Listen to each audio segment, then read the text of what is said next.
Hello दोस्तों, स्वागत है आप सभी दर्शकों का हमारे एक और धमाकेदार वीडियो में। आज हम बात करने वाले हैं एक ऐसे वाक्य के बारे में जिससे हमें पता चल जाएगा कि मोहम्मद इब्न अब्दुल्ला सच्चे रसूल या पैगंबर थे या बस ये किसी मजनून शायर का दावा भर था। और साथ ही हम जानेंगे कि खुद को नबियों की मोहर, आखिरी नबी और इब्राहिमी यानी अहले किताब सिलसिले से होने का दावा करने के बाद भी अहले किताब यहूदियों और नसारा ने उन्हें अपना आखिरी नबी और सच्चा रसूल क्यों नहीं तस्लीम किया। तो चलिए शुरू करते हैं और परखते हैं रसूलुल्लाह सल्लल्लाहु अलैहि वसल्लम का दावाए नबूवत। बात उस वक्त की है जब मोहम्मद इब्न अब्दुल्ला मक्का के अंदर थे और ये दावा कर रहे थे कि वो अल्लाह के रसूल हैं और जिब्रील गैब्रियल उनके पास अल्लाह की आयत लेकर आते हैं। तो जब मोहम्मद उन्हें दलील के तौर पर कुरानी आयतों में पुराने किस्से सुनाते थे तो मक्का के लोग उन्हें कहते थे कि ये तो बुजुर्गों की कहानियां यानी कि एंशिएंट फोकटेल्स हैं जो हम बचपन से सुनते आ रहे हैं। इसके बारे में कुरान सूरा 25 की आयत नंबर 5 के अंदर कहते हैं ये पुराने लोगों की लिखी हुई बातें हैं जिन्हें ये शख्स नकल करता है और वो इसे सुबह व शाम सुनाए जाते हैं, जैसे सुलेमान का तख्त, यूसुफ अलैहिस्सलाम की कहानी, नूह अलैहिस्सलाम की कश्ती, 7 स्लीपर्स, जिब्रील यानी गैब्रियल और न जाने क्या क्या। मक्का के कुरैश और यहूदियों ने मोहम्मद से कहा, अगर तुम सच्चे रसूल हो तो कोई मौजिजा पेश करो, कोई करामात दिखाओ। लेकिन मोहम्मद के पास कोई मौजिजा या करामात न थी। अगर कुछ था तो बस दावाए नबूवत और दावाए रसूल, और दलील थी तो बस पुराने लोगों की कुछ कहानियां यानी फोक टेल्स जिनको खुदा की तरफ से जिब्रील के जरिए भेजी गई आयत बताकर मोहम्मद खुद को रसूल बता रहे थे। कुरान सूरह 17 की आयत नंबर 59 में कहता है, हमें निशानियां मौजिजात के नाजिल करने से रोक सिर्फ इसकी है कि पिछले लोगों ने उन्हें झुटला दिया। हमने कौम समूद को बतौर बशीरत ऊँटनी दी लेकिन उन्होंने इस पर जुल्म किया। हम तो लोगों को धमकाने के लिए ही निशानियां भेजते हैं। यानी कुरान भी वाज़ेह करता है कि कुरान के अल्लाह की तरफ से मोहम्मद को कोई मौजिजा या करामात नहीं दी गई थी। मक्का के कुरैश और यहूदी अब किसी भी हाल में मोहम्मद साहब के दावे की हकीकत को जानना चाहते थे, लेकिन उन लोगों के लिए ये सारी बातें बिल्कुल नई थी। लेकिन वो ये जान चुके थे कि मोहम्मद खुद को अहले किताब यानी यहूद और नसारा, ईसाई और यहूदी के सिलसिले का अगला रसूल होने का दावा करते हैं। तो उन सब लोगों ने इसके लिए यथरिब यानी कि मदीना के यहूदी आलिमों यानी जानकारों की मदद लेने का फैसला किया। तफसीर इब्ने कथीर चैप्टर 18 की आयत नंबर 1 की तफसीर में लिखते हैं, कुरैश ने नादिर इब्न हारिस और उकबा बिन अबी मुहीत को इस मामले की रहनुमाई के लिए यथरिब यानी यहूद का शहर यानी मदीना भेजा, जहां वो यहूदी आलिमों से मिले और मोहम्मद और उनके रसूल होने के दावे के बारे में उनकी रहनुमाई मार्गदर्शन मांगा। यथरिब के ये यहूदी बहुत ही ज्यादा होशियार और समझदार थे। उन्होंने कहा कि तुम उनसे 3 सवालात के जवाब मांगो, अगर वो सही जवाबात दे दें तो उन्हें रसूल मानकर उनकी इत्तबा करो यानी उनकी पैरवी करो, और अगर न दे पाए तो वह एक झूठा पैगंबर है, फिर उसके साथ जो चाहो वो करो। अब सभी लोग ध्यान दें कि हमने यथरिब यानी मदीना के उन यहूदियों को होशियार क्यों कहा। इसकी वजह यह है कि बाइबल किताब 3 हिस्सों में बटी हुई है। पहला हिस्सा है तौरा यानी कि मोसेस मूसा अलैहिस्सलाम की तालीम की वो 5 किताबें। दूसरा हिस्सा है नेविइन जिसमें पैगंबरों का जिक्र है, और तीसरी किताब है केटुवीम यानी कि राइटिंग लेखन की किताब जिसको बुक ऑफ डैनियल भी कहा जाता है, जो कि पहले के समय में मौजूद थी। उन यहूदियों ने ये तीनों सवाल इसी किताब यानी हिब्रू बाइबल की बुक ऑफ डैनियल से पूछे थे। वो 3 सवाल क्या हैं? पहला सवाल, रूह क्या है? व्हाट इज द रूह? पुराने जमाने के नौजवानों के बारे में बताएं जो चले गए थे। मुसाफिर का वाकया बयान करो, वो कौन था? इसके बाद ये दोनों शख्स मक्का लौट गए और कुरैश से जाकर कहा कि ए अहले कुरैश, यथरिब के यहूदियों ने हमें आखिरी और इंतहाई फैसले की बात बता दी है, तो चलो मोहम्मद के पास चलें और उनसे सवालात करें। आखिर ये लोग मोहम्मद साहब के पास पहुंचे और 3 सवालात किए। मोहम्मद साहब ने इन्हें कहा कि कल आओ तो मैं आपको जवाब दे दूंगा।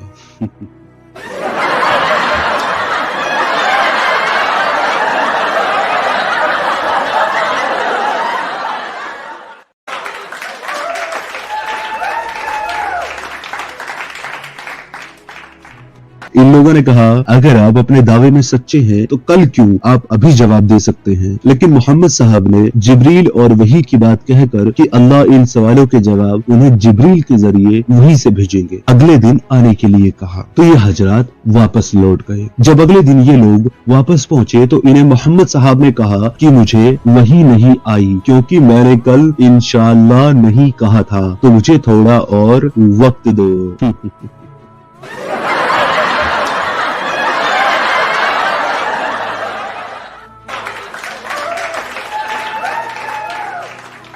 यहाँ एक बात गौर करने की है कि मोहम्मद 7वीं शताब्दी के गूगल पैगंबर थे और वराका बिन नौफल उनके विकिपीडिया थे। लेकिन वराका बिन नौफल तौरात के सिर्फ तर्जुमा अरबी में कर रहे थे, असल में वह एक नसरानी थे। इस पर यहूद और कुरैश उन पर हंसने लगे और उन्हें एक मजनून शायर कहने लगे जो बस पुराने लोगों की कहानियों को अल्लाह की पुरानी आयत और खुद को रसूल बता रहे थे। अगर मोहम्मद साहब अल्लाह के सच्चे रसूल और सच्चे पैगंबर थे तो सिर्फ एक इंशाअल्लाह न कहने पर अल्लाह उनकी रुसवाई और हंसी क्यों बनवा रहे थे। ये बात सुनने में ही बहुत बचकानी और बेवजह लगती है, ठीक मोहम्मद साहब की उन फोक टेल्स की तरह। इसी तरह ये साहब रोजाना मोहम्मद साहब के पास जाते और सवालात के जवाब मांगते, लेकिन उनको सवाल के जवाब नहीं मिलते। इसी तरह एक दिन 15 दिन न गुजर गए लेकिन जवाब नहीं आए। आखिरकार 15 दिन के बाद मोहम्मद साहब जवाब लेकर आए और सूरह कैफ कुरानी आयतों में जमा हो गई। मोहम्मद साहब के जवाब। सवाल नंबर 1, रूह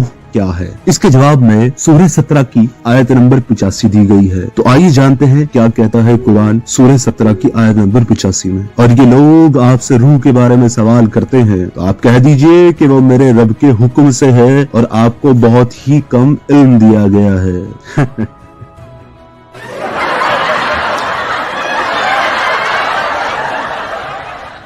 क्या ये सही जवाब है? क्या हकीकत मोहम्मदन साहब को बहुत ही कम इल्म दिया गया था? जबकि मौमियों का दावा है कि अल्लाह ने अकल के 100 हिस्से किए और उसमें से 99 हिस्से मोहम्मद साहब को दिए थे और 1 हिस्सा पूरी दुनिया के लोगों को दिया था। लेकिन फिर भी अल्लाह कुरान के अंदर ये दावा करता है कि मोहम्मद साहब को बहुत ही कम इल्म दिया गया था। जैसा कि हम पहले जान चुके हैं कि यथरीब यानी मदीना के यहूदियों ने ये सवालात हिब्रू बाइबल से किए थे। तो चलिए हिब्रू बाइबल से ही जानते हैं इसका जवाब। The Hebrew Bible, perhaps Holy Spirit, translated Ruhul Qudus, is used in the Hebrew Bible and Jewish, यानी कि writing means Book of Daniel, to refer to the Spirit of Yehovah. Yehovah means God. तो पता ये चला कि Hebrew Bible के मुताबिक रूहुल कुद्दूस यानी कि Holy Spirit और कोई नहीं खुद खुदा है, लेकिन मोहम्मद साहब को पता ही नहीं।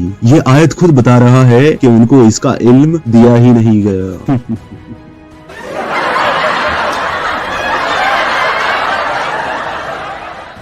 चलिए दोस्तों बढ़ते हैं अपने दूसरे सवाल की तरफ। दूसरा सवाल, नौजवानों का वाकया बताओ जो पुराने जमाने में चले गए थे।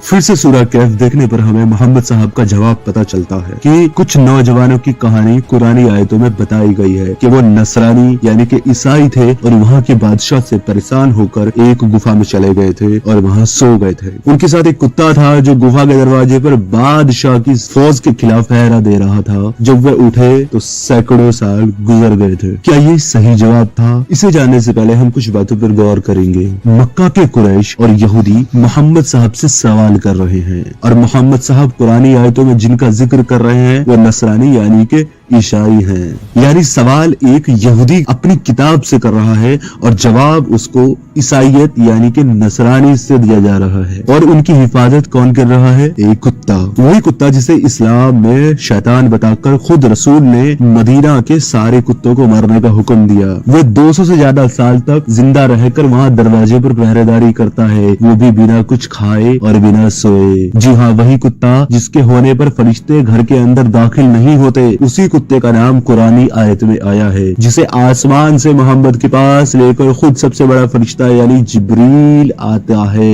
क्या आप लोगों को हंसी आ रही है? मुझे आ रही है।